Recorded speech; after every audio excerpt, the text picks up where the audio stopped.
I was stressing out. My hair was falling out. I was giving up on a lot of things. My sister actually dropped out, and I was trying to figure out why, because she was a straight A student. My friends, most of them are thinking to drop out. It's just something that happens slowly. They start slacking off, or they're not getting the help that they really need. My family dropped out. Why can't I?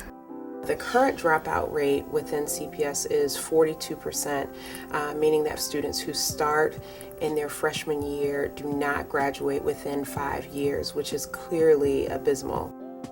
It's important to have change in the schools because then it's like a cycle. Once they stay in high school, they eventually graduate, eventually go to college, eventually successfully graduate from college, and eventually work. We know that high school dropouts on average earn $35,000 a year less than those who have a minimum a bachelor's degree. Many people talk about this as being a huge civil rights issue of our time, and I think the reason that you can use those terms is that this is in essence about saving children's lives. I chose to join VOYCE because I wanted to find answers. I was kind of inquisitive. I really wanted to know what was really going on. I had a lot of friends dropping out of high school, and it just didn't seem right to me. There's a lot of students that don't know what's going on and they want to fix it, but they don't know how. And VOYCE is actually giving them the opportunity for their voice to be heard and letting them decide what's going to happen with their school. We are 7 community organizations in 11 high schools throughout the city of Chicago. So this is a big project. All of us came together to develop questions, to develop our research, and to organize ourselves. And the interesting thing about this is that it is youth-led. It's not adults telling us what to do, it's us. Because we are the ones who are being affected by this issue of dropout, not the adults. When you're done doing your code, you're gonna have a little explanation of why you chose that code, but very brief. I always want to make a change.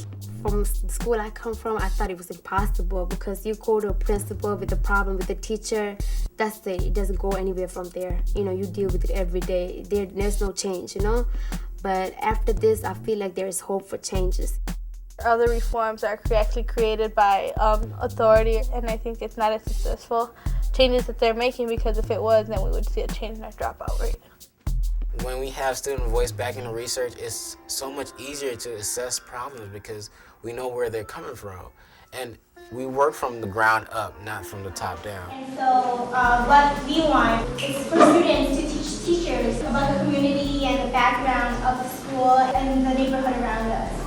VOYCE has helped me succeed with working with other people who are from different cultures or different races and who are from different sexual orientations. We come together bi-weekly, and that helps us to get to know each other's backgrounds and what are some of our same challenges and some of our same difficulties. Once I found out that I'm going through the same thing that they might be going through, it really broke me down and said, okay, we can do this. We can join together and we can really make a difference in CPS schools. VOYCE is a way to change education. It's going to change education. It's education reform. So I think that clearly the first step is attacking this dropout rate with joint forces between the VOYCE team and our central office team. We're gonna be the leaders of the future. We have to learn how now, so we're gonna see a huge improvement in our city, in our nation. I'm not making changes only for me. I'm making changes for the next generation and the generation after me.